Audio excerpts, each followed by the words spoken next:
26 ವರ್ಷದ ಒಂದು ಹುಡುಗಿ. ಬಟ್ ಅವಳಿಗೆ ಮದುವೆ ಆಗಿದ್ದು 18 ವರ್ಷಕ್ಕೆ. ಮದುವೆ ಆಗಿ ಆಗ್ಲೇ 8 ವರ್ಷ ಆಯಿತು ಅಂತ ತುಂಬ ಕಷ್ಟಪಡ್ತಾ ಇದ್ದೀವಿ, ಮಕ್ಕಳಾಗ್ತಾ ಇಲ್ಲ ಅಂತ ಬೇರೆ ಯಾವುದೋ ಡಾಕ್ಟ್ರಿಗೆ ತೋರಿಸ್ತಾ ಇದ್ರು. ಅವರು ಸ್ಕ್ಯಾನಿಂಗ್ ಮಾಡಲಿಕ್ಕೆ ನನ್ನ ಹತ್ರ ಕಳಿಸಿದ್ರು. ಸೊ ಸ್ಕ್ಯಾನಿಂಗ್ ಮಾಡಿ ನೋಡಿದಾಗ ಸ್ಕ್ಯಾನಿಂಗ್ ಪ್ರೋಬ್ ಹಾಕಿದ ಕೂಡಲೇ ನಾನು ಬೆಚ್ಚಿ ಬೀಳೋ ಥರ ಇತ್ತು. ಈಗ ಸ್ಕ್ಯಾನಿಂಗ್ನ ನಾವು ಫಸ್ಟ್ 5 ಡೇಸ್ ಒಳಗೆ, ಪೀರಿಯಡ್ಸ್ ಆಗಿ ಫಸ್ಟ್ 5 ಡೇಸ್ ಒಳಗೆ ಮಾಡಿದಾಗ ಆಂಟ್ರಲ್ ಫಾಲಿಕಲ್ ಕೌಂಟ್ ಅಂತ ಮಾಡ್ತೀವಿ.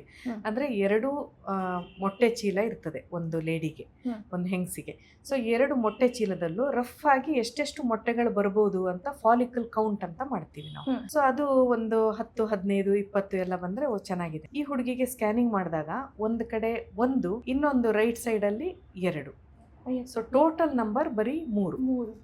ಬರೀ 3 26 ವರ್ಷಕ್ಕೆ. ಅಂದರೆ ಅದು ನಾವು ಯಾವಾಗ ಎಕ್ಸ್ಪೆಕ್ಟ್ ಮಾಡ್ತೀವಿ ಅಂದರೆ ಒಂದು 45ರಿಂದ 50 ವರ್ಷ ವಯಸ್ಸಿನ ಹೆಂಗಸರಿಗೆ ಈ ಥರ ಕಾಣ್ತದೆ.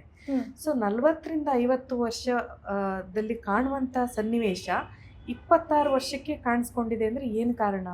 ಎಕ್ಸಸೈಸ್ ಮಾಡದೇ ಇರೋದು, ಅವೆಲ್ಲ ಎಲ್ರಿಗೂ ತಿಳಿದಿರುವಂಥ ಕೆಟ್ಟ ಹ್ಯಾಬಿಟ್ಸ್ ಅಂತ ಅಂದ್ಕೊಳ್ಬೋದು. ಇದು ಒಂದು ಕಡೆ. ಆದರೆ ಆ ಹುಡುಗಿ ಇದು ಯಾವುದೂ ಮಾಡ್ತಿರ್ಲಿಲ್ಲ. ಚುರುಕಾಗಿ ಹಳ್ಳಿಯಲ್ಲಿದ್ದು ಓಡಾಡ್ಕೊಂಡು ಇರುವಂಥ ನಾರ್ಮಲ್ ಲೈಫ್ ಸ್ಟೈಲ್ ಇದ್ದು, ಯಾವುದೇ ಜಂಕು ಅದು ಎಲ್ಲ ಏನು ಅಷ್ಟೊಂದು ತಿಂದೇ ಇರುವಂಥ ಹುಡುಗಿ. ಸೊ ಅವಳಿಗೆ ಏನಾಗಿರ್ಬೋದು? ಈಗ ಮೇನ್ ಥಿಂಗ್ ಈಗ ಬರ್ತಾ ಇರೋದು ಫೋಕಸ್ಸಿಗೆ ಅಂತಂದರೆ ಮೈಕ್ರೋ ಪ್ಲಾಸ್ಟಿಕ್ಸ್ ಅಂತ. ಮೈಕ್ರೋ ಪ್ಲಾಸ್ಟಿಕ್ಸ್ ಅಂದರೆ ಈ ಕೆಲವು ಸ್ಮಾಲ್ 4 ನ್ಯಾನೋ ಲೀಟರ್ಸ್, 4 ಮೈಕ್ರೋ ಲೀಟರ್ಸ್ಗಿಂತ ಸ್ಮಾಲ್ ಸೈಜ್ ಇರುವಂಥ ಪ್ಲಾಸ್ಟಿಕ್ ಕಣಗಳು. ಅದು ನಮ್ಮ ದೇಹದ ಒಳಗೆ ಹೋಗಿ ನಮ್ಮ DNA ಡ್ಯಾಮೇಜಸ್ ಉಂಟು ಮಾಡ್ತಾ ಉಂಟು. ಸೊ ಎಲ್ಲಿಂದ ಬರ್ತದೆ ಇದು ಅಂದರೆ ಎಲ್ಲ ಕಡೆಯಿಂದಲೂ ಬರ್ತದೆ.